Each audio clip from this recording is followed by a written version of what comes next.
The crimson sunset painted the sky over Oro Blanco, Arizona, as Eleanor Larson hurried to finish her errands before nightfall. Her father's temper worsened with the setting sun, and at 20 years old, she still bore the burden of his unpredictable rage.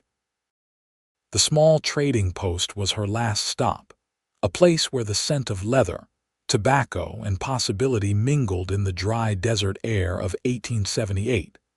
Eleanor tucked a strand of honey-brown hair behind her ear as she carefully counted out coins for supplies. Her slender fingers trembled slightly, not from the cooling evening air, but from knowing that any delay would give her father reason to suspect she'd been wasting time. The shopkeeper, Mr. Daniels, a kind man with weathered hands and sympathetic eyes, pretended not to notice the fading bruise along her jawline. "That'll be all, Miss Larson?" he asked, wrapping the last of her purchases in brown paper. "Yes, thank you," Eleanor replied, her voice soft but clear, a small act of defiance against her circumstances. She gathered her parcels, balancing them carefully in her arms. The bell above the door jingled, and Eleanor instinctively moved aside, keeping her gaze lowered as boots thudded against the wooden floor. The newcomer's spurs clinked with each step, announcing a traveler, someone not from Oro Blanco. "Even in," a deep voice drawled, rich as honey and smooth as whiskey. Despite herself, Eleanor glanced up. The stranger stood tall in the doorway, his broad shoulders silhouetted against the dying light. He removed his hat, revealing dark hair and striking blue eyes that caught hers for just a moment. A respectful nod, the barest hint of a smile, nothing improper, nothing forward. "Evening," Eleanor responded automatically, her mother's lessons in politeness overriding her father's warnings about strange men. The cowboy stepped aside to let her pass, but in her haste, one of her packages slipped. His reflexes were quick. He caught it before it hit the floor and handed it back to her, their fingers brushing momentarily. "Thank you," she said, a flush warming her cheeks. "My pleasure, miss."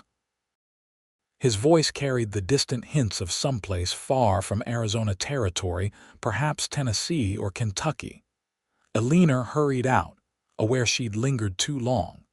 She didn't see the cowboy watching her go, nor did she hear when Mr. Daniels told him, "That's Thomas Larson's daughter. Pretty thing, but her daddy keeps her under lock and key, practically." The stranger, Samuel Vance, merely nodded, tucking that information away as he went about his business. Eleanor's walk home was brisk, her heart beating a little faster than usual. Not from exertion, but from that brief exchange, a moment of normal human interaction that most people took for granted. As Oro Blanco's modest buildings gave way to scattered homesteads, her pace quickened. The Larson property sat a mile outside of town, just far enough to feel isolated. She spotted her father's figure on the porch before she reached the gate. Thomas Larson stood with his arms crossed, pipe smoke circling his head like an ominous cloud. At 45, he was still a powerful man, with hands hardened by years of mining and ranching, and a face permanently soured by disappointment. "You're late," he stated flatly as she approached. "I'm sorry, Father. Mr. Daniels had many customers today." "And I suppose none of them were men looking to waste your time." Eleanor's stomach tightened. "No, Father, I was just—" "Don't lie to me, girl." His voice dropped to that dangerous quiet she'd learned to fear. "Martha Wilkins saw you talking to some drifter at the store, of course." Nothing happened in Oro Blanco without Thomas Larson hearing about it. Martha Wilkins, the postmaster's wife, had made it her personal mission to report on Eleanor's every move. "I merely thanked him for picking up a package I dropped," Eleanor explained, fighting to keep her voice steady. "It was nothing more than common courtesy." Thomas Larson's face darkened. "Common courtesy." He spat the words, Common courtesy is what got your mother in trouble. The comparison to her mother, dead these past 8 years, was like a slap. Elizabeth Larson had been kind and gentle, traits her husband had come to despise as weakness. In Thomas Larson's mind, his wife's fatal illness had somehow been connected to her friendly nature, as though death were punishment for smiling too often at strangers. "Inside," he ordered, grabbing her arm roughly and pushing her toward the door. Eleanor stumbled, packages tumbling from her grasp. She scrambled to salvage what she could, knowing they couldn't afford to waste anything. But her father kicked the parcels aside, dragging her into the house. "Father, please," the back of his hand connected with her cheek before she could finish. The force of it sent her against the wall, her vision briefly swimming with stars. "I've told you 100 times," he growled, looming over her. "No daughter of mine is going to be spreading her attention to every man who passes through town." "It wasn't like that," Eleanor protested, tasting blood where her lip had split. His fist caught her shoulder next, sending a shock of pain down her arm. "Don't talk back to me, girl." Eleanor crumpled to the floor, curling protectively as another blow fell. She'd learned long ago that fighting back only prolonged the violence. She retreated inside herself, to that quiet place where she could still remember her mother's voice, soft and reassuring. This would end, as it always did, with her father exhausting his rage and leaving her to tend her wounds. Outside, in the gathering darkness, Samuel Vance was riding slowly past the Larson property. He'd inquired discreetly about Eleanor after she'd left the store, troubled by the fear he'd seen in her eyes and the yellowing bruise on her face. What he heard had disturbed him: whispers of Thomas Larson's temper, of a daughter virtually imprisoned since her mother's death. He'd intended only to ride by, to see the place for himself. But the unmistakable sounds of violence carried through the evening air, a harsh voice followed by a cry quickly muffled. Samuel reined in his horse, a sturdy Palomino named Chance. His jaw tightened as he considered his options. He was no stranger to trouble, but interfering in family matters was dangerous territory, especially for an outsider. Still, he couldn't simply ride away. He dismounted quietly, tethering Chance to a scrubby pine, and moved closer to the house. Through an uncurtained window, he could see Eleanor on the floor, a man standing over her with his fist raised. Samuel's hand moved instinctively to the revolver at his hip, but he checked himself. Shooting the man would only bring the law down on his head, regardless of the justification. Instead, he retreated to his horse, his mind racing. He'd seen enough, more than enough. Samuel Vance had drifted across the Western Territories for nearly 10 years, never staying anywhere long enough to put down roots. But something about the quiet dignity in Eleanor Larson's eyes, even as she tried to hide her fear, had struck a chord in him. As he rode back toward town, Samuel made a decision. He wouldn't leave Oro Blanco just yet. Not until he figured out how to help the young woman with honey-brown hair and eyes that carried too much sorrow. Eleanor woke before dawn, her body stiff with pain. She moved carefully through her morning routine, washing away dried blood and assessing the damage in her small mirror. Her lip was swollen, a new bruise blooming across her cheekbone. She would wear her bonnet pulled forward today to shield her face from curious eyes. Her father was already gone, likely to one of his mining claims in the hills. These temporary absences were her only relief, though she knew he would return by sundown, expecting a hot meal and an immaculate house. Eleanor fed the chickens, milked their cow, and tended the small vegetable garden that provided most of their food. Each movement was measured, careful to avoid aggravating her injuries. By mid-morning, the heat was building, the June sun baking the Arizona earth. Eleanor paused to wipe sweat from her brow, gazing toward the distant mountains. Somewhere beyond those peaks lay California, and beyond that, the vast Pacific Ocean she'd only read about in books hidden beneath her bed. Would she ever see any of it? Or would she spend her life in this small house, gradually becoming as bitter and twisted as her father?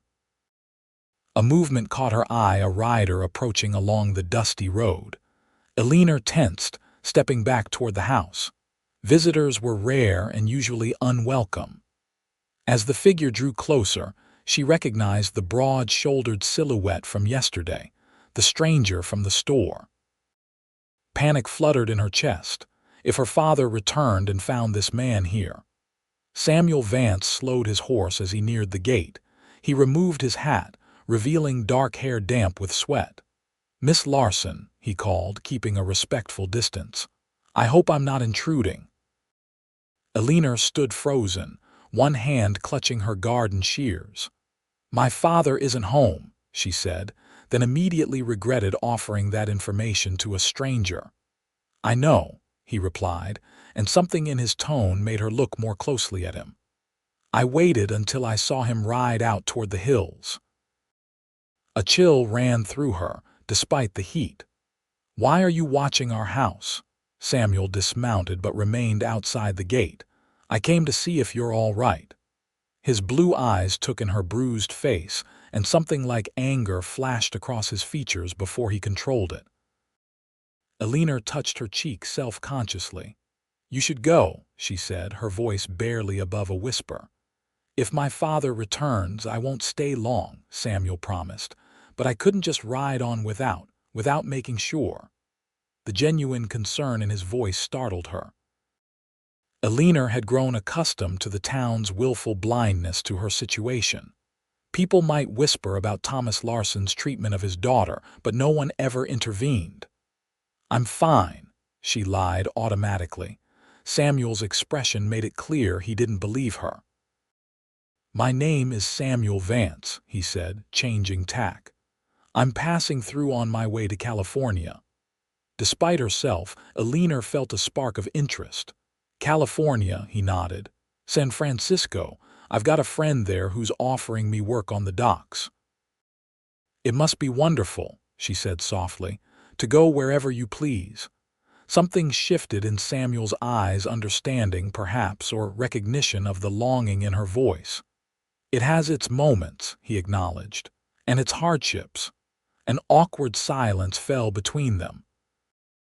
Eleanor knew she should send him away, but some starved part of her soul craved this simple human connection. "Are you staying in town long?" she asked finally. "A few days. My horse pulled up lame yesterday. He needs rest before the journey west." Eleanor nodded, then glanced nervously toward the road. "Please, you should go now. If someone sees you here and tells my father, I understand." Samuel replaced his hat. "But Miss Larson, Eleanor, if you ever need help, I'm staying at the boarding house in town." The offer hung in the air between them, impossible and tempting all at once. Eleanor couldn't imagine how this stranger could help her, yet his words planted a dangerous seed of hope. "Thank you for your concern, Mr. Vance," she said formally. "But this is my home, my father. He has his ways, but he's all I have." Samuel looked like he wanted to argue but thought better of it. He mounted his horse with the easy grace of a man who'd spent most of his life in the saddle. "Good day, Miss Larson," he said, tipping his hat. "I hope we meet again under better circumstances." Eleanor watched him ride away, his figure shimmering in the heat haze. Only when he disappeared from view did she realize she'd been clutching her garden shears so tightly that her knuckles had turned white. That night, as she prepared her father's dinner, Eleanor found herself thinking of Samuel Vance. There had been something in his eyes, not pity, which she would have resented, but a kind of recognition, as though he understood what it meant to be trapped. Her father returned at sunset, tired and irritable as usual. He ate in silence, occasionally grunting approval or criticism of the meal. Eleanor kept her head down, serving him efficiently, speaking only when spoken to. It was a dance they'd perfected over the years, his domination, her submission. But something had changed within her. Samuel Vance's brief visit had cracked open a door she'd thought permanently sealed. For the first time in years, Eleanor allowed herself to imagine another life, beyond the borders of her father's property and the confines of his rules. When Thomas Larson finally retired to his bedroom, Eleanor sat alone in the kitchen, staring at the dying embers in the stove. She thought of her mother, who had endured this life until death had released her. Was that to be Eleanor's fate as well? No. The word formed in her mind with surprising force. No, she wouldn't spend another decade withering under her father's fist. Somehow, someday, she would find a way out. For 3 days, Eleanor didn't see Samuel Vance again. She went about her routines, cleaning, cooking, tending the garden, but with a new awareness of her surroundings. Each morning, she scanned the road for riders. Each trip to town was filled with a mixture of hope and dread at the thought of encountering him again.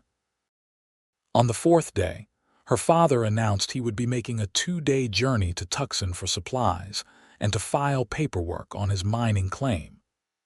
Eleanor felt a weight lift from her shoulders as she watched him ride away, his back straight and unyielding as ever. Once he was gone, she allowed herself a small luxury, sitting on the porch with a book, reading openly instead of by candlelight after her father was asleep. The novel was one of her most precious possessions, Jane Eyre, with its tale of a woman who refused to be broken by cruelty or circumstance. So absorbed was she in the story that she didn't notice the approaching rider until he was nearly at the gate. Her heart leaped when she recognized Samuel Vance, then immediately raced with anxiety. "Your father's gone to Tucson," he said by way of greeting. "I heard it in town." Eleanor closed her book, marking her place carefully. "You're still asking about us." "About you," Samuel corrected, dismounting. "May I come in? Just to talk."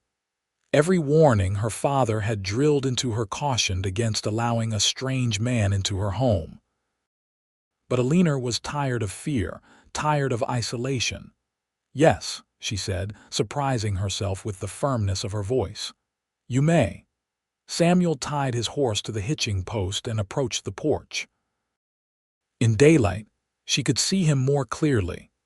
The strong line of his jaw shadowed with stubble, the tiny scar that cut through his right eyebrow, the way his blue eyes crinkled at the corners when he smiled. He wasn't conventionally handsome, but there was something compelling about his face, character etched into every line. "That's a good book," he commented, noticing Jane Eyre in her hands. Eleanor blinked in surprise. "You've read it." "My mother was a school teacher before she married. She made sure I had an education that went beyond tracking and shooting." A smile touched his lips. "Though I've put those skills to more use than my knowledge of English literature." This glimpse into his background intrigued Eleanor. "Please sit," she offered, gesturing to the other chair on the porch. Samuel settled himself, setting his hat on his knee. For a moment they sat in silence, watching a hawk circle overhead. "Why did you come back?" Eleanor finally asked. Samuel considered her question, his expression serious. "Because I've seen what men like your father do to women like you." "My own sister," he broke off, pain flashing across his features. "She married young to a man none of us really knew. By the time we realized what was happening, it was too late." "I'm sorry," Eleanor said softly, understanding now why he'd seemed to recognize her situation so quickly. "I couldn't help her," Samuel continued, his voice tight. "But maybe I can help you." Eleanor shook her head. "How? He's my father. He has legal right to beat you. To keep you prisoner." Samuel's voice sharpened with anger. "No man has that right, father or not." "The law says otherwise," Eleanor replied bitterly. "Then we go somewhere the law doesn't reach so easily." Samuel leaned forward. Eleanor, I'm offering you a way out. Come with me to California. The proposal was so unexpected, so audacious, that Eleanor could only stare at him. You're asking me to run away? With a man I barely know. I know how it sounds, Samuel acknowledged, but I swear to you on my sister's memory that my intentions are honorable. I'll see you safely to San Francisco, help you find work and lodging. After that, if you want nothing more to do with me, I'll respect your wishes. Eleanor's mind raced. The offer was simultaneously terrifying and exhilarating. Freedom, true freedom, dangled before her like a mirage. My father would come after me, she said, thinking aloud. He wouldn't let me go without a fight. We'd have a 2-day head start, Samuel pointed out, and I know ways to travel that would make us hard to track. Eleanor stood, needing to move to think. This is madness, she murmured, pacing the porch. I don't even know you. Samuel rose as well, keeping a respectful distance. You know I'm the first person who's offered to help you, he said quietly. Doesn't that count for something? It did, though Eleanor was reluctant to admit it. In the 8 years since her mother's death, not a single soul had extended a hand to pull her from the abyss of her father's cruelty. When would we leave? She asked, hardly believing the words coming from her mouth. Tonight, Samuel replied immediately. Pack only what you can carry on horseback. I'll come for you after midnight. Eleanor's heart thundered in her chest. Was she really considering this? Abandoning everything she knew, putting her trust and safety in the hands of a stranger. But the alternative, returning to her cage once her father came home, suddenly seemed unbearable. If I decide to come with you, she said slowly, I want your word that you'll respect my wishes, that you'll take no liberties. Samuel's expression grew solemn. You have my word, Eleanor Larson. I'll treat you with nothing but respect, as long as I draw breath. There was something in his steady gaze that Eleanor found herself trusting, despite all logic and caution. Perhaps it was desperation, or perhaps some deeper instinct recognizing an ally in a world that had offered her few. I'll be ready, she whispered, sealing her fate with those 3 simple words. Samuel nodded, retrieving his hat. Midnight, he confirmed. And Eleanor, your courage won't be wasted, I promise you that. After he left, Eleanor stood motionless on the porch, the enormity of her decision washing over her. She was going to leave the only home she'd ever known with a man she'd met just days ago. The risk was enormous, but for the first time in years, hope flickered in her heart, fragile but persistent. Inside, she moved with quiet determination. She found her mother's old carpetbag in the attic and filled it with essentials. 2 dresses, undergarments, a hairbrush, her mother's silver hand mirror. She added Jane Eyre and the small Bible that had belonged to her mother. Food would be needed for the journey, but she would pack that last to keep it fresh. As sunset painted the sky with fiery streaks, Eleanor sat at her small desk and penned a letter to her father. The words came with difficulty, how to explain a lifetime of fear and resentment in a single page. In the end, she kept it simple. Father, I cannot live this way any longer. Do not look for me. I forgive you for the pain you've caused, but I cannot forget it. I hope someday you find peace. Your daughter, Eleanor. She placed the letter on the kitchen table, weighted with a salt cellar. Then she waited, each tick of the clock bringing her closer to freedom or to the greatest mistake of her life. Midnight arrived with a sky full of stars and the soft hooting of an owl in the distant cottonwoods. Eleanor had changed into her sturdiest dress, her hair braided simply down her back. The carpetbag sat by the door, alongside a sack of provisions she'd prepared after dark. When she heard the soft approach of hooves, Eleanor's legs nearly buckled beneath her. This was the moment of decision. She could still change her mind, unpack her things, tear up the letter. But then Samuel's figure appeared at the window. his face half illuminated by moonlight, and Eleanor knew her choice was made. She opened the door, carpetbag in hand. "I'm ready," she whispered, her voice steadier than she felt. Samuel nodded, taking the bag from her. "We need to move quickly," he said. "The less time we spend here, the better." Eleanor cast one last glance around the cabin that had been both home and prison.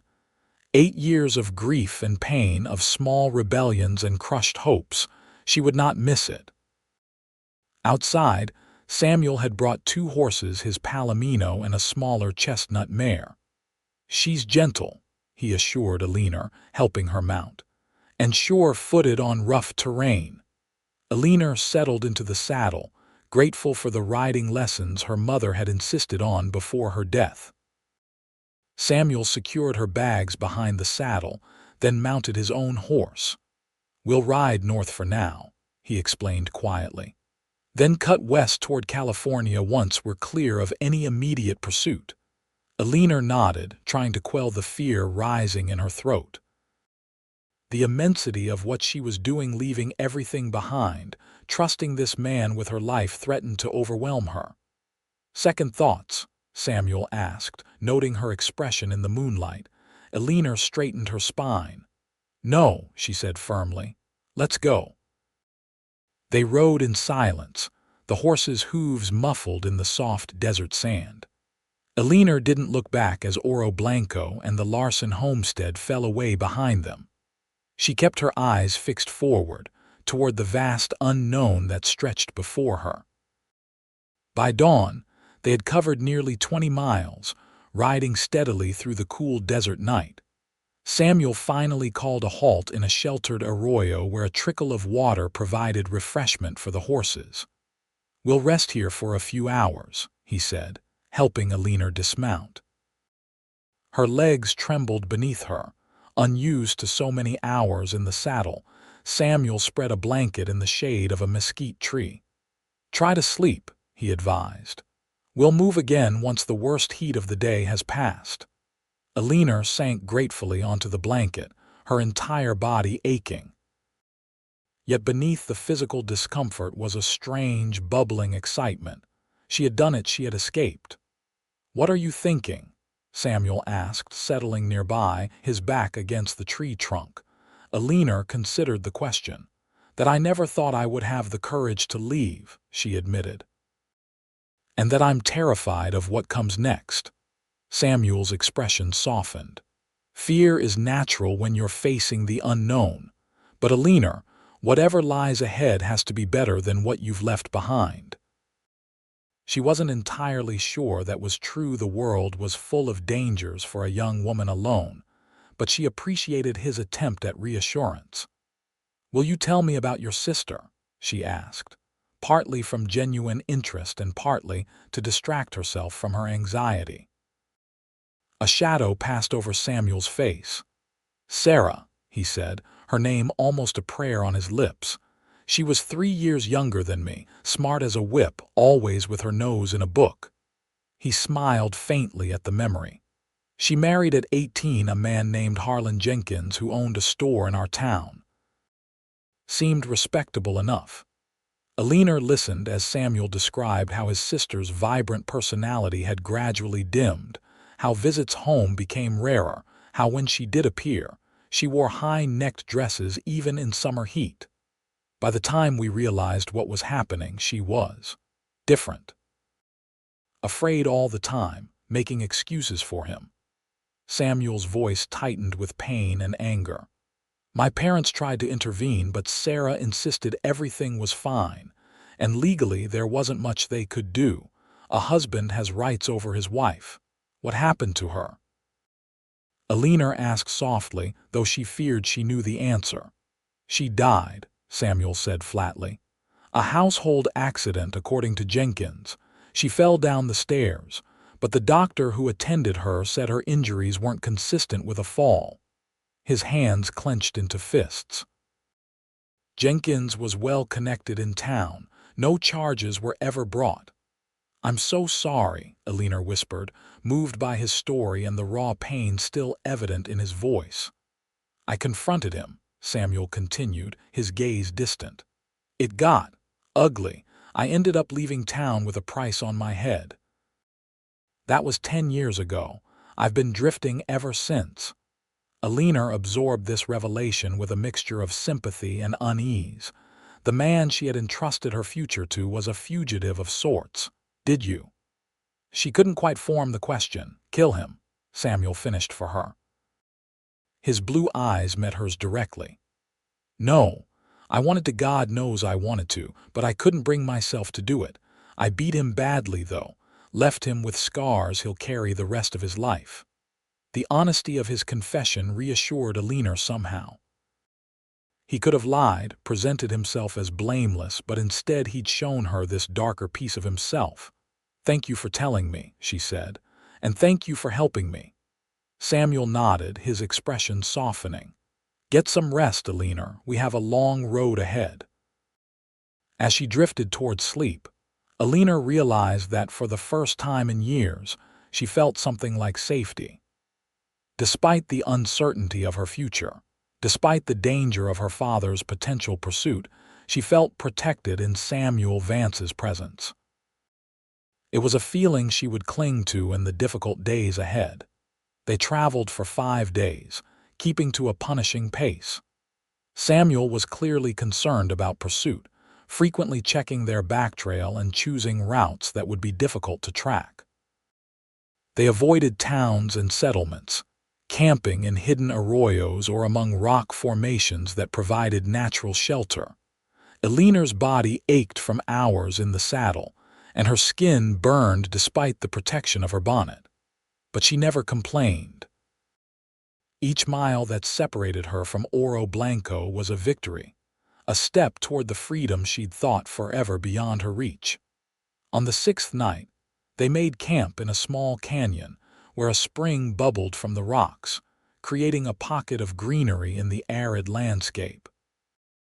Eleanor gratefully washed away the dust of travel while Samuel prepared a simple meal of beans, bacon, and coffee. "We'll reach a town called Hayden tomorrow," Samuel announced as they ate. "We need supplies and the horses could use a proper rest." Eleanor nodded, though anxiety fluttered in her stomach at the thought of venturing into civilization. "Do you think my father might have spread word about my disappearance?" Samuel considered the question. "It's possible," he acknowledged. "But Hayden is far enough from Oro Blanco that your face won't be recognized. Still, it would be best if you kept your head down." "What about you?" Eleanor asked. "You said there's a price on your head." "In Tennessee, not Arizona territory," Samuel clarified, "and that was a decade ago. I doubt anyone in Hayden is looking for me." They fell into a comfortable silence, the crackling fire and chorus of night insects the only sounds. Eleanor found herself studying Samuel's profile in the firelight, the strong line of his jaw, the way his dark hair fell across his forehead, the tiny lines at the corners of his eyes that hinted at a man who smiled more often than she'd yet seen. He caught her looking and raised an eyebrow in question. Eleanor blushed, embarrassed to be caught staring. "I was just thinking," she said quickly, "that I know very little about you beyond your sister and why you left Tennessee." Samuel poked at the fire with a stick. "Not much else to tell. I've been working my way west for years, ranch hand, prospector, scout, whatever paid enough to keep moving. And now San Francisco. My friend Jacob owns a shipping company there. He's offered me steady work managing his warehouse." A smile touched Samuel's lips. After 10 years of drifting, the idea of staying in one place has a certain appeal. Eleanor considered this. "And what will I do in San Francisco?" she asked softly, voicing the question that had lurked in her mind throughout their journey. Samuel turned to face her fully. "Whatever you wish," he said seriously. "The city has opportunities for women that you won't find in places like Oro Blanco. You could find work as a shop girl, a seamstress, maybe even a teacher if that interests you." The possibilities made Eleanor's head swim. a life defined by her own choices, not her father's demands. Jacob's wife, Mary, runs a boarding house for respectable women, Samuel continued. I'm sure she would have a place for you until you find your feet. Eleanor nodded, grateful for his thoughtfulness. Still, a question nagged at her. Why are you doing all this for me? She asked. I understand about your sister, but there must be many women in similar situations. Why me? Samuel was quiet for a long moment, staring into the flames. I've asked myself the same question, he admitted finally. When I saw you in that store, I don't know, something told me I couldn't just ride away. He looked up, meeting her eyes across the fire. I believe things happen for a reason, Eleanor. Perhaps I was meant to pass through Oro Blanco when I did. The intensity of his gaze made her heart beat faster. There was something unspoken in his words, a current running beneath the surface that Eleanor wasn't sure she was ready to acknowledge. We should get some rest, she said, breaking the moment. If we're going into town tomorrow, we'll need our wits about us. Samuel nodded, banking the fire for the night. Sleep well, Eleanor. As she settled into her bedroll, Eleanor found herself wondering what might have happened if she'd met Samuel Vance under different circumstances, not as a rescuer and rescued, but as equals, free to explore the connection that seemed to be forming between them despite all practical considerations. Such thoughts were dangerous, she knew. Samuel had given his word to respect her wishes, to help her establish independence in San Francisco. She couldn't allow her gratitude to transform into something more complicated. Yet as sleep claimed her, Eleanor's dreams were filled with blue eyes and gentle hands, and possibilities she'd never dared imagine. Hayden proved to be little more than a wide spot in the road, a general store, a saloon, a small hotel, and a scattering of houses clustered around a dusty main street. Still, after days in the wilderness, it seemed bustling with activity to Eleanor. Samuel secured them separate rooms at the hotel, introducing Eleanor as his widowed sister-in-law, whom he was escorting to California. The fiction gave them a respectable reason to be traveling together while explaining any awkwardness between them. I'll see to the horses and supplies, Samuel told her once they'd settled their belongings. You should rest, maybe have a proper bath if they can arrange it. The thought of a real bath with hot water and soap was irresistible. Eleanor gratefully accepted the hotel owner's wife's offer to prepare one, and for the first time in nearly a week, she felt truly clean. The luxury of fresh clothing and washed hair lifted her spirits immeasurably. Later, refreshed and wearing her second dress, which she'd carefully shaken out and pressed as best she could, Eleanor ventured downstairs. She had intended to simply wait for Samuel in the small hotel lobby, but the smell of cooking food from the attached dining room reminded her how tired she was of trail rations. The dining room was nearly empty at this odd hour between lunch and dinner. Eleanor took a seat at a corner table and ordered a simple meal of stew and biscuits. She was halfway through it when the door swung open and 3 men entered. They were clearly travelers, their clothes dusty from the road, their manner suggesting they'd already visited the saloon across the street. Eleanor kept her head down, focusing on her meal. Experience had taught her that drawing attention from men in such a state rarely ended well. But luck was not with her. One of the men noticed her, nudging his companions and gesturing in her direction. They approached her table with the exaggerated care of the slightly drunk. "Afternoon, madam," the tallest of them said, removing his hat. "Don't often see such a pretty face in a place like this. Mind if we join you?" "Thank you, but I prefer to dine alone," Eleanor replied, keeping her voice firm but polite. The man's smile faltered slightly. "Now, that ain't friendly," he said, pulling out a chair anyway. "Lady like you shouldn't be eating alone." Eleanor's heart began to race. She glanced toward the kitchen door, hoping the proprietor might emerge, but it remained closed. "My companion will be returning shortly," she said, a slight tremor in her voice. "He wouldn't appreciate finding strangers at his table." The second man laughed. "Companion, is it? Where is this companion of yours?" Before Eleanor could respond, the dining room door opened again and Samuel stepped in. He took in the scene at a glance, his posture immediately shifting from relaxed to alert. "Is there a problem here?" he asked, his voice deceptively mild as he approached the table. The three men turned, sizing him up. Samuel wasn't particularly large, but something in his stance, the way his hand hovered near his holster, the cold assessment in his eyes gave them pause. "No problem," the tall one said, backing away slightly. "Just being friendly to the lady." "The lady doesn't want your friendship," Samuel replied evenly. "I suggest you find another table." For a tense moment, Eleanor feared the men would argue.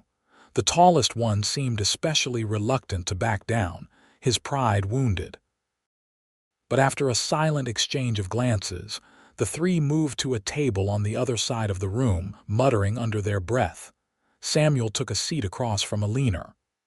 "Are you all right?" She nodded, the knot of tension in her chest slowly easing. "Thank you," she whispered. "I was beginning to worry."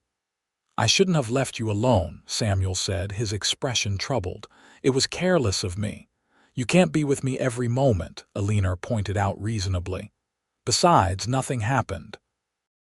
Samuel's gaze flickered to the other table, where the three men were still watching them with undisguised interest. "This time," he said grimly. They finished their meal quickly after that, Samuel insisting they return to their rooms. "We'll leave at first light," he decided.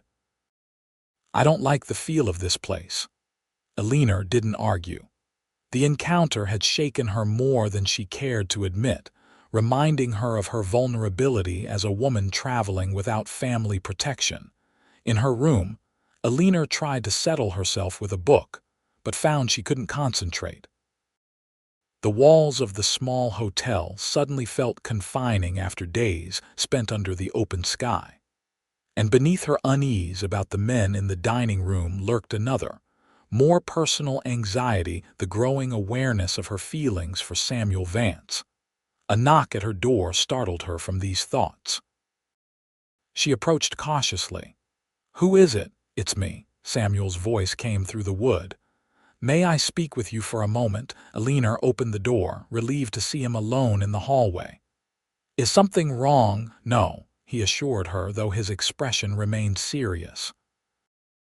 "I just wanted to check that you were all right after what happened downstairs." "I'm fine," Eleanor said, touched by his concern. "Please come in. It feels strange talking through a doorway." Samuel hesitated, clearly conscious of propriety. "Perhaps we could speak in the lobby instead," he suggested. "It would be more appropriate." Eleanor's heart warmed at his consideration for her reputation, even in this remote town where no one knew them. "The lobby, then," she agreed, stepping into the hallway and closing her door. Downstairs, they found a quiet corner away from the hotel's few other guests. Samuel seemed troubled, his usual composure disturbed by something beyond the incident at dinner. "What's bothering you?" Eleanor asked directly. Samuel ran a hand through his hair, a gesture she'd come to recognize as a sign of inner conflict. "I received some news while I was seeing to supplies," he said. "There's word of a man asking questions about a young woman traveling with a dark-haired stranger. He was in Wickenburg 2 days ago." Eleanor's blood ran cold. "My father," Samuel nodded grimly. "The description matches what you've told me, and he's offering a reward for information." "How did he find our trail so quickly?" Eleanor whispered, fear crawling up her spine. "We've kept to established routes despite my attempts at caution," Samuel explained. "And a man and woman traveling together are memorable, especially in these parts. Eleanor wrapped her arms around herself, suddenly chilled despite the warm evening. What do we do? Change our plans, Samuel said decisively. We'll leave before dawn, but instead of continuing west, we'll head north for a while, then cut back toward California through more rugged country. It will add time to our journey, but it should throw him off our trail. The thought of more days on horseback, through even harsher terrain, was daunting, but the alternative, being caught by her father, was unthinkable. Whatever you think is best, Eleanor agreed, trying to hide her fear. Samuel's expression softened. He reached across the small table between them, briefly covering her hand with his. I won't let him take you back, Eleanor. I promise you that. The warmth of his touch, the fierce protectiveness in his voice, sent a flutter through Eleanor's chest that had nothing to do with fear. She turned her hand under his, their palms meeting in a brief, electric moment of connection. I trust you, she said simply, and was rewarded with a smile that transformed Samuel's serious face. They parted shortly after, each returning to their rooms to prepare for an early departure. But as Eleanor lay in bed that night, sleep proved elusive. The knowledge that her father was actively pursuing them added a new dimension of danger to their journey. And beneath that anxiety ran a deeper current of confusion about her feelings for Samuel. Was this growing attachment merely gratitude for his protection? Or something more substantial, a true connection between two souls who recognized something in each other? Eleanor had no experience with such matters. Her father's oppressive guardianship had prevented any normal interactions with young men. Samuel was the first man who had shown her genuine kindness without expectation, who seemed to value her as a person rather than a possession. Perhaps that was enough reason for the warmth that filled her chest when he smiled, for the way her skin tingled where he had touched her hand. But Eleanor sensed it was more than that. There was something between them that transcended their circumstances, a recognition that had sparked in that first brief exchange at the general store in Oro Blanco. Whether anything could come of it, Eleanor couldn't say. For now, survival took precedence over matters of the heart. True to his word, Samuel roused her long before dawn. They slipped out of the hotel while the town still slept, leading their horses quietly until they were beyond the outskirts before mounting and setting off at a steady pace. The sun rose behind them as they rode north, illuminating a landscape that grew increasingly rugged. By midday, they were traveling through terrain unlike anything Eleanor had seen before, towering red rock formations that seemed to defy gravity, deep canyons cutting through the earth, sparse vegetation clinging stubbornly to seemingly inhospitable soil. Beautiful, isn't it? Samuel remarked, noticing her wonder. This is country few people ever see. It's like another world, Eleanor agreed, momentarily forgetting her fatigue and fear in the face of such grandeur. They made camp that night in a hidden hollow, the walls of red stone creating a natural shelter. After a simple meal, Samuel spread a map on the ground between them, tracing their route by firelight. We'll continue north for another day, he explained, then turn west here through this pass. His finger traced a narrow gap between illustrated mountains. It's rough going, but passable with care. After that, we'll join this trail that leads toward California. Eleanor studied the map, trying to grasp the vastness of their journey. How much longer do you think it will take to reach San Francisco? Samuel considered. 2 weeks, perhaps 3, depending on weather and how well the horses hold up. He looked up at her, concern in his eyes. I know it's a hard journey, Eleanor. If you're having second thoughts, I'm not, she interrupted firmly. Every mile is worth it. His smile warmed her more than the fire. You're stronger than you know, he said softly. The compliment brought a flush to her cheeks. I'm learning to be, she replied. I've had a good teacher these past days." Their eyes met across the fire, and something shifted in the air between them, a recognition of feelings neither had yet put into words. But the moment passed when Samuel cleared his throat and returned his attention to the map, pointing out landmarks they would encounter in the days ahead. Later, as Eleanor settled into her bedroll, she found herself watching Samuel as he took the first watch, his profile silhouetted against the starlit sky. In the short time she'd known him, he'd become the center of her world, protector, companion, friend. And perhaps, someday, something more. With that thought warming her heart, Eleanor finally drifted into sleep. The next morning brought a change in the weather. Dark clouds gathered on the horizon, and a cool wind whipped dust into spiraling columns across the arid landscape. "Storm coming," Samuel observed grimly as they broke camp. "We need to find better shelter before it hits." They rode hard through the morning, the sky growing increasingly threatening above them. By noon, the first fat drops of rain began to fall, quickly intensifying into a downpour that transformed dry washes into churning muddy streams within minutes. "There!" Samuel shouted over the roar of the storm, pointing toward a dark opening in the red cliff face ahead. "A cave!" They urged their tired horses forward, reaching the cave just as lightning split the sky, followed immediately by a deafening crack of thunder.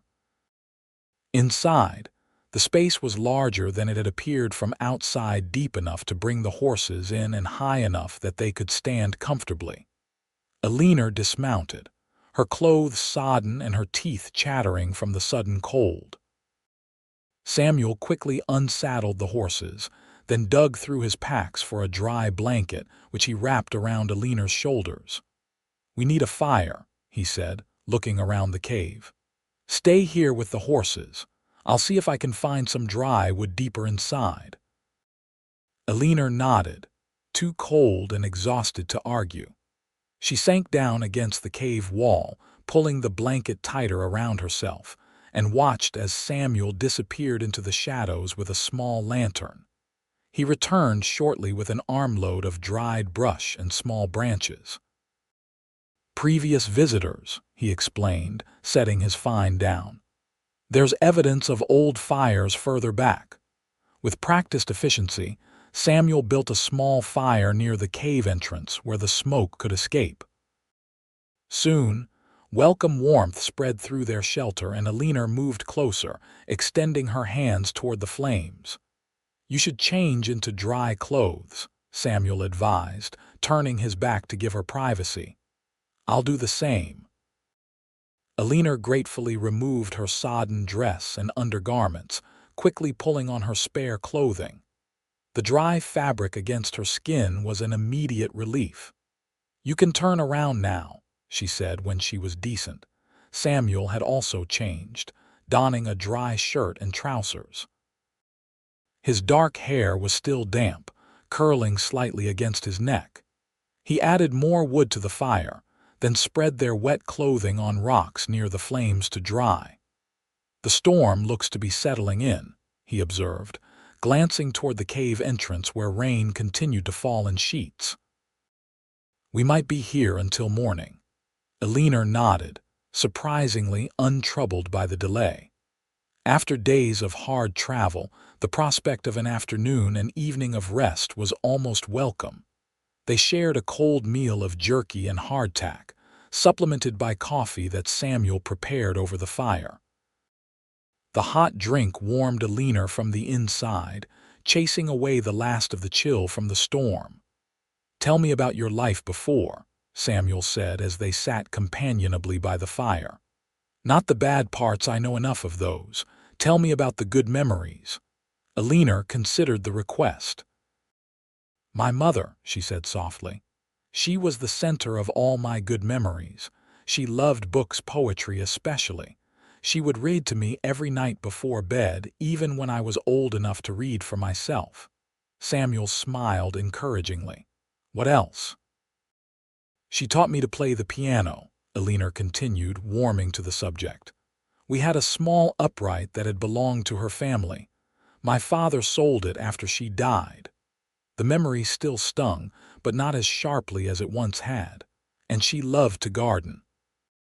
We had the most beautiful flowers in Oro Blanco, even with the harsh climate. She sounds like a remarkable woman, Samuel said. She was. Eleanor's voice held both pride and sorrow. I think she would have left my father if she'd lived longer. Toward the end, they barely spoke. But she was too ill to travel and too proud to ask her family in Boston for help. Is that where your family is from? Boston, Eleanor nodded. My mother came west as a bride. She'd met my father when he was in Boston on business. He owned a successful mine back then. He was charming, apparently, and promised her adventure. A bitter smile touched her lips. The adventure turned sour when the mine failed and he started drinking. You have family still in Boston? Samuel asked, a thoughtful expression on his face. My mother's sister, perhaps. They corresponded until my mother became too ill to write. After she died, my father burned all her letters. I don't even know my aunt's married name. Samuel's expression darkened at this additional evidence of Thomas Larson's cruelty. We might be able to find her, he suggested. Once we reach San Francisco, the city has resources, connections to the east. The idea of reconnecting with her mother's family sent a surge of hope through Eleanor. You think it's possible? I think many things are possible, Samuel replied, his blue eyes holding hers across the fire. Once you're truly free. The intensity of his gaze made Eleanor's breath catch. There was promise in his words, not just of finding her aunt, but of all the doors that might open once she escaped her father's shadow. Your turn, she said, needing to break the moment before her emotions overwhelmed her. Tell me about your life before. Samuel leaned back, stretching his long legs toward the fire. I grew up in a small town in eastern Tennessee, he began. Green hills, forests, streams full of fish. My father was a carpenter, a good one, taught me the trade, though I never had his patience for the fine details. Is that why you left, to find your own path? Samuel shook his head. I'd have been content to stay, I think. Build houses, maybe marry a local girl, raise children. A shadow crossed his face. But after what happened with Sarah and Jenkins, there was no going back. My parents understood, but it broke their hearts all the same. Have you been in touch with them since you left? Letters when I can, Samuel confirmed. Sent through a friend in Kansas City, so Jenkins can't trace them. They know I'm heading to San Francisco now. They might even join me there someday, once my father retires. Eleanor envied the evident love in his family, so different from the cold control that had defined her relationship with her father. They must be proud of you, she said. Samuel gave a short laugh. For what? Drifting from job to job for a decade, barely staying ahead of the law in some places. For surviving, Eleanor replied seriously. For not letting bitterness consume you. For being the kind of man who would help a stranger in trouble. Samuel's expression softened, something vulnerable flickering in his eyes. Thank you for that, he said quietly. They fell silent, listening to the rain outside and the crackle of the fire between them.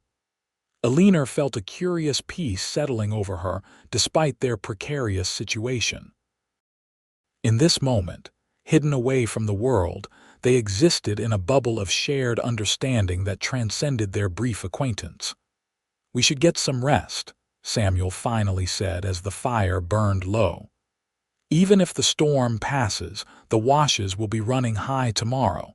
We'll need our strength. Eleanor nodded, arranging her bedroll on one side of the fire while Samuel set his up on the opposite side, maintaining the respectful distance he'd established since they began their journey.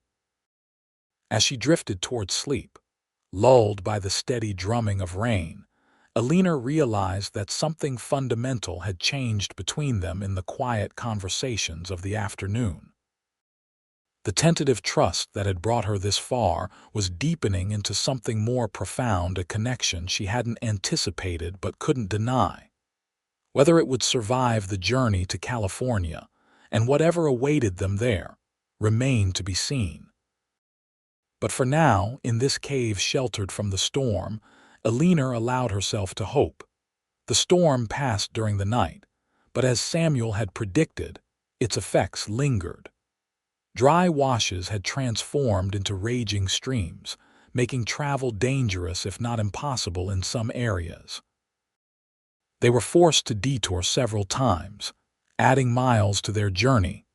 4 days later, they crossed into California, though the landscape showed little evidence of the transition. Eleanor marked the moment silently, realizing she had now traveled further from home than she had ever imagined possible. They had settled into a comfortable routine, rising at dawn, traveling through the cooler hours, resting during the heat of midday, then continuing until dusk.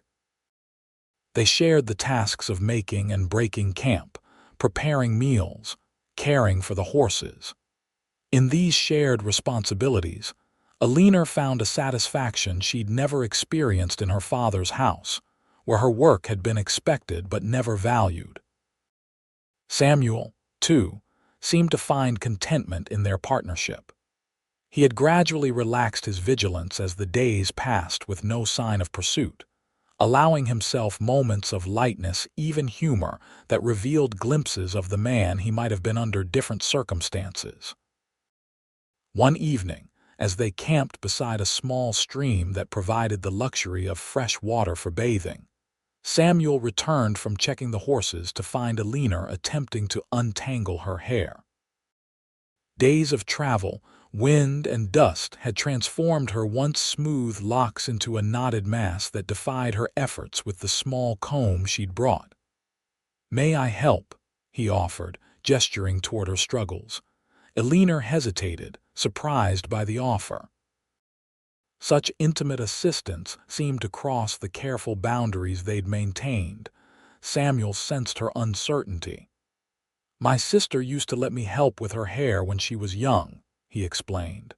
"She said I had more patience than our mother." The simple memory, shared without artifice, decided Eleanor. "Yes, please," she said, handing him the comb. "I'm making a mess of it." Samuel settled behind her, gently beginning to work the tangles from the ends of her hair. His touch was careful, almost reverent, as he separated the strands with patient fingers. "You weren't exaggerating about your patience," Eleanor observed as he worked. Samuel chuckled, the sound warm in the gathering dusk. "Some things can't be rushed," he said, his voice low near her ear.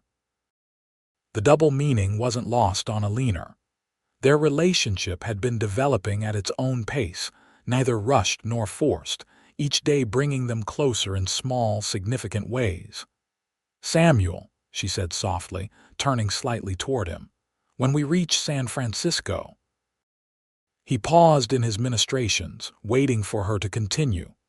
"What happens then?" she finished, voicing the question that had increasingly occupied her thoughts. Samuel was quiet for a long moment, his hand still in her hair. "That depends," he finally said, his voice carefully neutral. "On what?" "On what you want, Eleanor." He resumed his gentle untangling. "I meant what I said when we started this journey. I'll see you safely established, help you find work and lodging. After that, if you want nothing more to do with me, I'll respect your wishes." Eleanor gathered her courage. "And if I want more?" His hand stilled again. Slowly he moved around to face her, his blue eyes serious in the fading light. "If you want more," he said deliberately, "I would consider myself the most fortunate of men." He took her hand in his calloused thumb tracing circles on her palm. "But Eleanor, I need you to be sure. You've been through so much, and I'm the first person who's shown you kindness in a long time. I don't want you confusing gratitude with deeper feelings." The caution in his words touched Eleanor deeply. Even now, with desire evident in his eyes, he was thinking of her well-being, her freedom to choose. "It isn't gratitude," she said firmly. "Or at least, not only gratitude. What I feel for you began that first day in the store before you'd done anything to help me. It was like recognition. As if I'd been waiting for you without knowing it." A slow smile spread across Samuel's face, transforming his features. "I felt it too," he admitted. "That's why I couldn't ride away, even knowing how dangerous it might be to interfere." Eleanor leaned forward, emboldened by his confession. "So if I decided in San Francisco that I wanted to see where this might lead us, then we would see," Samuel finished, his voice rough with emotion. "Together." The promise in that single word "together" filled Eleanor's heart nearly to bursting. She closed the distance between them, pressing her lips gently to his. Samuel remained still for a heartbeat, then responded with careful restraint, his hand coming up to cup her cheek with infinite tenderness. The kiss was brief, chaste by most standards, but it sealed something between them, an acknowledgement of feelings too significant to be denied. When they parted, Samuel's eyes were darker, his breathing slightly uneven. "I should finish with your hair," he said, his voice husky. Eleanor nodded, turning back around, grateful for the moment to compose herself. Her heart was racing, her cheeks flushed with the enormity of what had just passed between them. Samuel resumed his patient untangling, but now each touch seemed charged with new meaning. By the time he'd worked through all the knots, Eleanor's hair falling in a smooth curtain down her back, the air between them was thick with unspoken promises. "Thank you," she said softly when he finished. Samuel set the comb aside. "We should get some rest," he suggested, though he made no move to create the usual distance between their bedrolls. That night, Eleanor fell asleep with Samuel's hand loosely holding hers between them, a small but significant shift in their relationship. And for the first time since leaving Oro Blanco, her dreams were not of escape, but of beginnings. The next 2 weeks brought increasingly varied landscapes as they traveled west, arid deserts giving way to rolling hills, then to valleys where agriculture had transformed the natural environment. Signs of civilization became more frequent. Farms, small settlements, proper roads. Eleanor marveled at each new sight, her world expanding with every mile. Samuel took pleasure in her discoveries, pointing out interesting features of the land, sharing knowledge gathered during his years of wandering. Their relationship, too, deepened with each passing day. The kiss by the stream had broken a barrier between them, allowing for small touches, shared smiles, moments of quiet intimacy around the campfire. Samuel maintained his respectful distance at night, but their conversations grew increasingly personal, revealing hopes and fears, dreams and disappointments. They were a week's ride from San Francisco when disaster struck. They had stopped in a small town to resupply, their guard lowered by weeks without incident. While Samuel arranged for their provisions, Eleanor waited with the horses outside the general store. The day was pleasant, the town peaceful, an ordinary moment in what had become an extraordinary journey. She didn't notice the rider approaching from the east until he was nearly upon them. It was his voice, harsh with triumph, that made her blood run cold. "Found you at last, girl." Eleanor turned slowly, disbelief warring with terror. Thomas Larson sat atop his bay gelding, his face gaunt from weeks of hard travel but his eyes burning with familiar rage. "Father," she whispered, instinctively backing away. "Did you think I wouldn't find you?" he demanded, dismounting. "Did you think you could dishonor me this way and escape punishment?" Eleanor's back hit the hitching post. She glanced desperately toward the store entrance, but Samuel was nowhere in sight. "I left you a letter," she said, finding her voice. "I told you not to look for me." Thomas Larson laughed, a sound without mirth. "And I'm supposed to accept that?" Let my daughter run off with some drifter, become a whore on the road to California. His words stung, but Eleanor refused to cower. Samuel has been a gentleman, she stated firmly. More of a gentleman than you've ever been. The blow came swiftly, an open-handed slap that snapped her head to the side and sent her stumbling. Eleanor caught herself on the hitching post, tasting blood where her teeth had cut the inside of her cheek. "You'll come home with me now," Thomas Larson growled, grabbing her arm in a vise-like grip. "And when we get there, you'll learn what happens to disobedient daughters. She's not going anywhere with you." Samuel stood in the doorway of the general store, his stance deceptively casual but his eyes cold as winter. In his right hand, partially concealed by his body, Eleanor glimpsed the dull gleam of his revolver. Thomas Larson turned, keeping his grip on Eleanor's arm. "This is none of your business, stranger. This is my daughter and she's coming home with me." "Let her go," Samuel said evenly, "and we can discuss this like civilized men." "Civilized," Larson spat. "There's nothing civilized about stealing another man's daughter." "I didn't steal her," Samuel replied, his voice still calm though tension radiated from every line of his body. "I helped her escape a situation no woman should have to endure." By now, their confrontation had drawn attention. Townspeople gathered at a safe distance, watching the drama unfold with wary interest.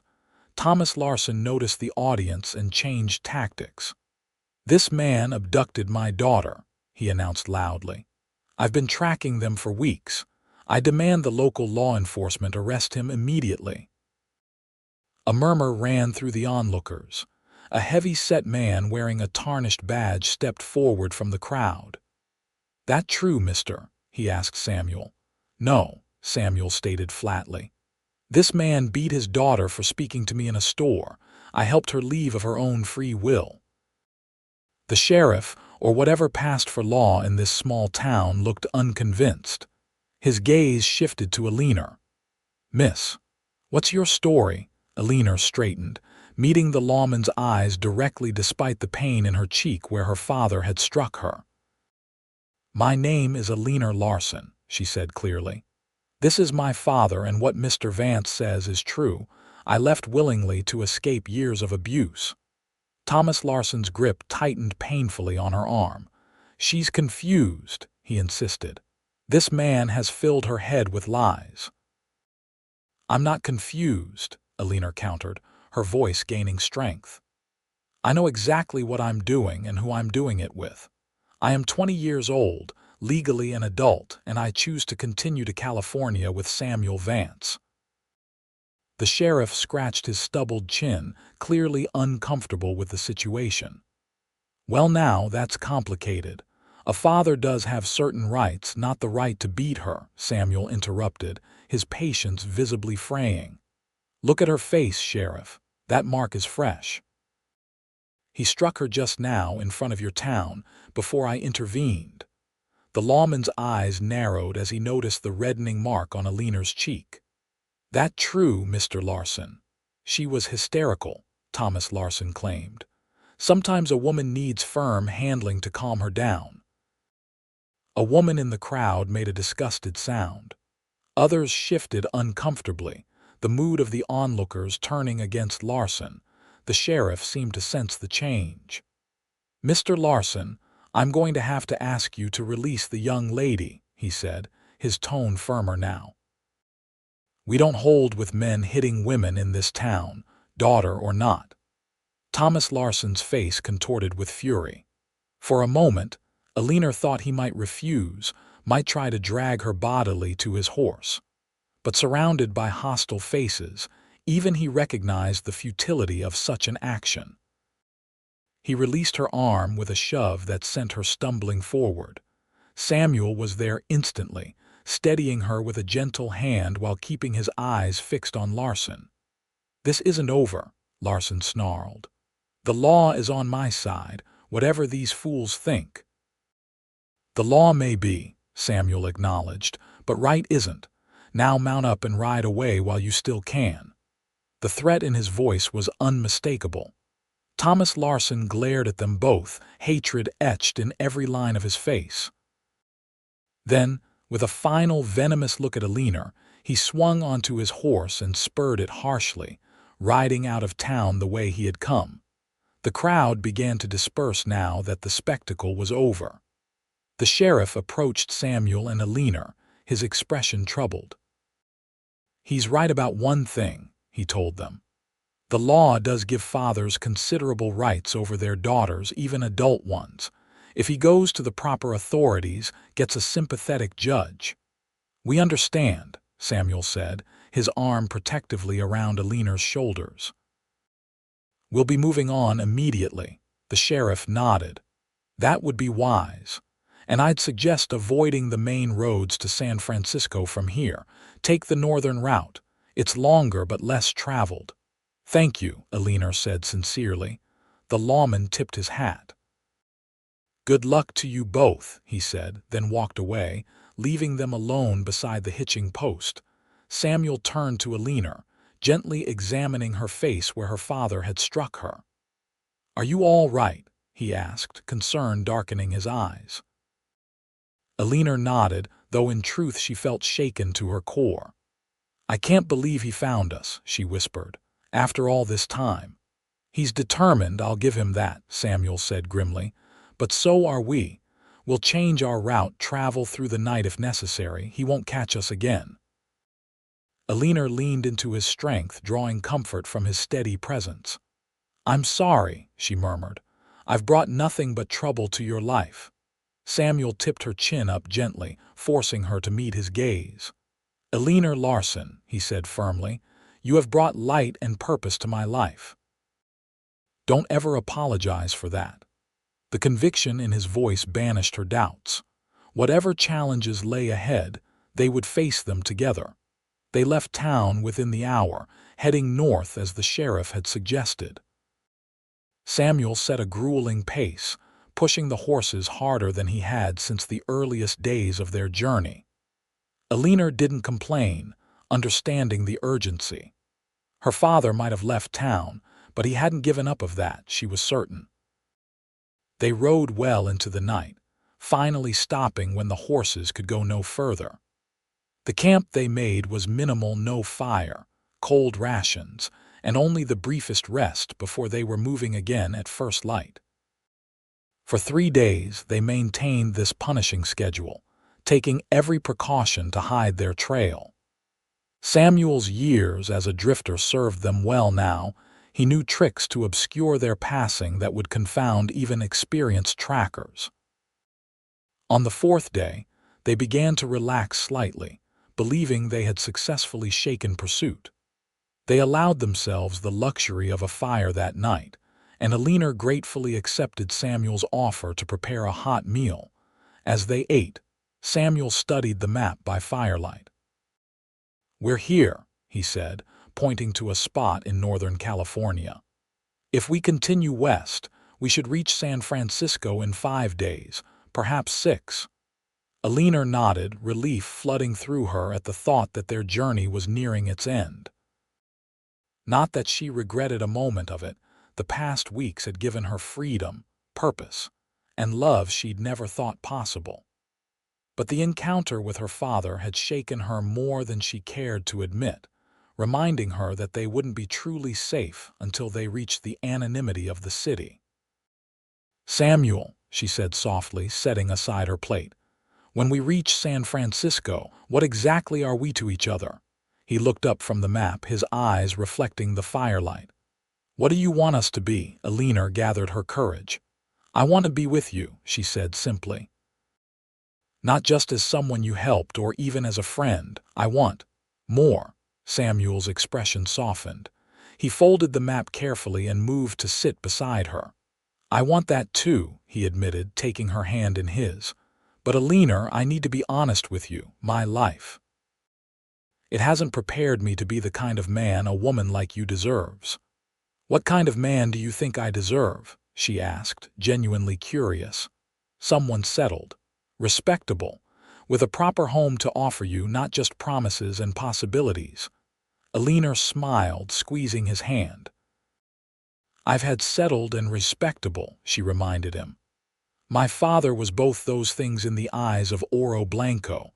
What good did it do me? Samuel frowned. That's different, it's not, Eleanor interrupted gently. Samuel, I don't need a perfect man with a perfect life. I need someone who sees me, truly sees me, and values what he sees. Someone who treats me as an equal, not a possession. Someone who understands that freedom isn't just about where you are, but who you're with. Her words hung in the night air, heartfelt and honest. Samuel's blue eyes searched hers, seeking confirmation of what he'd heard. Are you saying what I think you're saying? He asked carefully. Eleanor nodded. I'm saying that I love you, Samuel Vance, not because you rescued me, though I'll always be grateful for that, but because of who you are, a good man trying his best in an imperfect world. Samuel's breath caught audibly. He raised a hand to her cheek, his touch infinitely tender. I love you too, Eleanor, he said, his voice rough with emotion. I think I have since that first day in the store. But I was afraid to hope that you might feel the same. Eleanor leaned into his touch, her heart overflowing. I do, she whispered, with all my heart. This time when their lips met, there was no hesitation, no restraint. Samuel gathered her into his arms, and Eleanor went willingly, her body fitting against his as though designed for that purpose. The kiss deepened, expressing months of longing, fear, hope, and finally, joy at finding in each other exactly what they needed. When they finally parted, breathless and flushed, Samuel rested his forehead against hers. When we reach San Francisco, he said, his voice low and serious, will you marry me, Eleanor? Be my wife, my partner in whatever life brings us. Tears sprang to Eleanor's eyes, tears of happiness, of amazement at how far she had come from that trapped, frightened girl in Oro Blanco. Yes, she answered without hesitation. Yes, I will marry you, Samuel Vance. Their second kiss sealed the promise, a pledge more binding than any formal document could ever be. That night, they lay together beneath the stars, Samuel's arm around Eleanor as she rested her head on his chest, listening to the steady beat of his heart, the heart that now belonged to her, as hers did to him. The future stretched before them, not without challenges, but bright with possibility.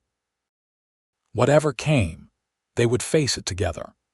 The remaining days of their journey passed in a golden haze of newfound joy. Even the physical hardships seemed lighter now, shared as they were with the certainty of their love. They spoke often of the future, their plans for San Francisco, the kind of life they hoped to build together. Jacob's offer of warehouse work is steady, Samuel explained as they rode, but my real skill is carpentry. Once we're settled, I'd like to return to that trade. I could teach, Eleanor suggested, or perhaps work in a bookshop while I continue my education. The possibilities seemed endless, limited only by their imagination and determination. Each conversation strengthened their partnership, their vision of a shared life. They reached San Francisco on a foggy morning, the city emerging from the mist like a vision from a dream. Eleanor gazed in wonder at the bustling streets, the ships crowding the harbor, the buildings that climbed the steep hills. It's magnificent, she breathed, overwhelmed by the energy and diversity of the scene before them. Samuel smiled at her enthusiasm. Wait until you see it in sunshine, he promised. The bay glitters like it's strewn with diamonds. They made their way through the crowded streets to a modest neighborhood where Jacob and Mary Taylor lived and operated their boarding house. The reunion between Samuel and his old friend was joyous, full of backslapping embraces and exclamations over how long it had been. Jacob Taylor was a burly man with kind eyes and a booming laugh. His wife, Mary, petite but formidable, welcomed Eleanor with genuine warmth once Samuel explained their situation. "Any woman brave enough to escape a tyrant and travel across the country is welcome in my house," she declared, showing Eleanor to a small but comfortable room on the second floor. "You'll stay here until the wedding, and Samuel can board with Jacob at the warehouse." The Taylors took charge of arrangements with an efficiency that left Eleanor breathless. Within days, Samuel was working at the warehouse while Eleanor helped Mary with the boarding house. Jacob made inquiries about a small house for rent nearby, and Mary introduced Eleanor to the local minister and his wife, who took an immediate liking to the young woman from Arizona. 2 weeks after their arrival in San Francisco, Eleanor Larson and Samuel Vance were married in a simple ceremony at the church, with the Taylors and a few of their friends in attendance. Eleanor wore a dress of pale blue, sewn by Mary's skilled hands, with wildflowers in her hair instead of a veil. Samuel, freshly shaved and wearing a new suit, looked at her with such adoration that the minister chuckled and said, "I believe this young man is ready to say his vows." Their wedding night was spent in a small hotel overlooking the bay, a luxury Samuel had insisted upon despite their limited funds. "We'll have a lifetime of practicality," he told Eleanor as he carried her across the threshold. "Tonight is for magic." And magic it was, as they discovered each other fully for the first time, their love transcending physical boundaries to forge a union of body, heart, and soul. The following day, they moved into the small house Jacob had found for them, 2 rooms and a kitchen, with a tiny garden where Eleanor immediately began planning the flowers she would plant. It was modest by most standards, but to her, it was a palace, a home of her own, shared with the man she loved, free from fear and oppression. In the months that followed, they settled into life in San Francisco. Samuel found work with a local builder, his carpentry skills earning him steady employment and growing respect. Eleanor, with Mary's recommendation, secured a position at a bookshop owned by an elderly gentleman who valued her knowledge of literature and her gentle manner with customers. Through the bookshop, Eleanor made connections that eventually led to discovering her mother's family in Boston.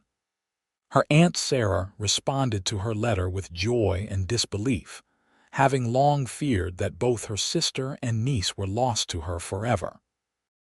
The correspondence that followed filled in many blanks in Eleanor's understanding of her mother's life, and provided a connection to her past that she had thought permanently severed. One evening, nearly a year after their arrival in San Francisco, Samuel returned home with a mysterious smile and a rolled document under his arm. "What is it?" Eleanor asked, setting aside the book she'd been reading. Samuel unrolled the paper on their small dining table. It was a deed. "Land," he explained, his eyes bright with excitement. "Just outside the city, near enough to commute but far enough for space. Jacob helped me secure a loan. We can build our own house, Eleanor, exactly as we want it." Eleanor stared at the document, tears welling in her eyes. "Our own house," she whispered. "Samuel, it's perfect." He gathered her in his arms, his expression suddenly serious. "Are you happy, Eleanor? Truly happy?" She looked up at him, this man who had risked everything to save her, who had shown her what love and partnership could be. "More than I ever thought possible," she assured him. "Every day with you is a gift I never expected to receive." Samuel kissed her then, a kiss full of promise and future. When they parted, Eleanor rested a hand on her stomach, where a secret had been growing for the past few weeks, a secret she was finally ready to share. "Samuel," she said softly, "our house might need an extra room." His brow furrowed in confusion, then cleared as understanding dawned. "Eleanor." He breathed, his gaze dropping to where her hand rested. "Are you?" She nodded, her smile radiant. In about 7 months, if the doctor is correct. Joy transformed Samuel's features. He lifted Eleanor gently, spinning her in a circle before setting her carefully back on her feet. "A baby," he marveled, his hand covering hers over her still flat stomach. "Our baby." "The first of many, I hope," Eleanor said, her heart full to bursting with happiness. "As many as you want," Samuel promised, pulling her close again. "We'll fill that house with children, with laughter, with love." As the sun set over San Francisco, painting the sky in shades of gold and rose, Eleanor Larson Vance stood in the circle of her husband's arms, marveling at the journey that had brought her here. From the oppressive silence of her father's house to this moment of perfect joy, it had been a path filled with danger and hardship, but one she would travel again without hesitation. For it had led her to Samuel, to freedom, to a love that would sustain them through whatever challenges life might yet bring. And in the end, that was all that truly mattered. The house on the hill took shape over the next 6 months, Samuel working evenings and weekends alongside the builders he'd hired. Eleanor visited whenever she could, her growing belly making the journey increasingly challenging but her excitement undiminished. By the time their son was born, a healthy, robust boy they named James after Samuel's father, the house was nearly complete. They moved in when James was 2 months old, a crisp autumn day when the bay shimmered in the distance, and wildflowers still dotted the hillside around their new home. "Welcome home, my loves," Samuel said, carrying James while supporting Eleanor up the path to their front door. Eleanor paused at the threshold, taking in the simple beauty of the house her husband had built with his own hands. Large windows to catch the light, a wide porch for summer evenings, rooms designed for comfort rather than show. And everywhere, evidence of Samuel's craftsmanship, carved details in the woodwork, perfectly fitted joints, a rocking chair by the hearth that he'd made specially for her to nurse their son. "It's perfect," she whispered, tears of happiness blurring her vision. Samuel kissed her temple, their son cradled between them. "No," he corrected gently. "This is perfect, you, me, James. The house is just the shell that holds our life." Eleanor smiled, recognizing the truth in his words. Their home was beautiful, but it was the love within it that made it truly special. As they stepped inside together, Eleanor thought briefly of her father. There had been no word from Thomas Larson since that confrontation in the small town. Whether he had given up his pursuit, met with misfortune, or simply lost their trail, they might never know. Eleanor had made peace with that uncertainty, refusing to let fear of the past shadow the brightness of her present. "What are you thinking about?" Samuel asked, noticing her momentary distance. Eleanor shook her head, returning fully to the moment. "About journeys," she said, "and how the hardest paths sometimes lead to the most beautiful destinations."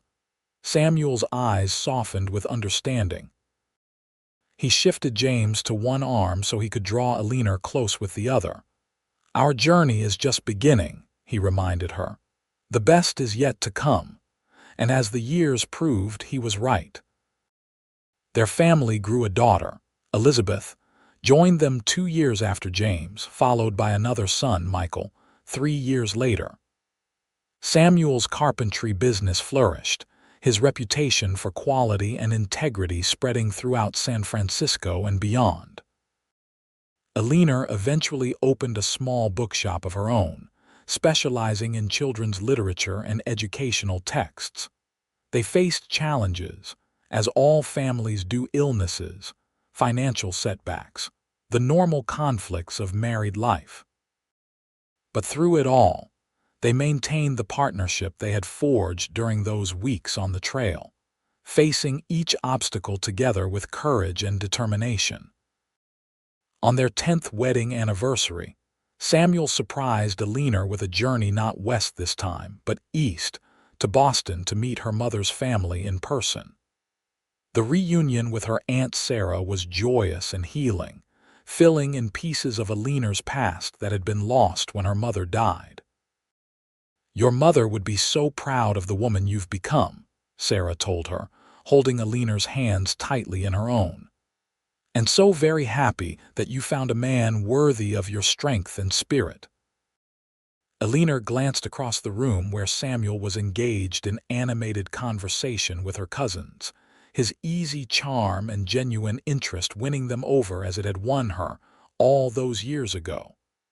"I found more than a worthy man," she replied softly. "I found my home." And that was the truth at the heart of their story, not that a cowboy had rescued a damsel in distress, though that was how it had begun, but that two souls, both wounded by life in different ways, had recognized in each other the possibility of healing, of wholeness. They had taken a risk on that recognition, embarking on a journey with no certainty of the destination. What they had found at the end of that road was beyond anything either could have imagined: a love that strengthened rather than confined, a partnership of equals, a family built on respect and tenderness rather than fear and control. As they returned to their home in California, to the house on the hill with the view of the bay, Eleanor knew with absolute certainty that she had found her true freedom not in escape alone, but in the love she had discovered along the way. And that was a journey that would continue day by day, year by year, for all the days of their lives.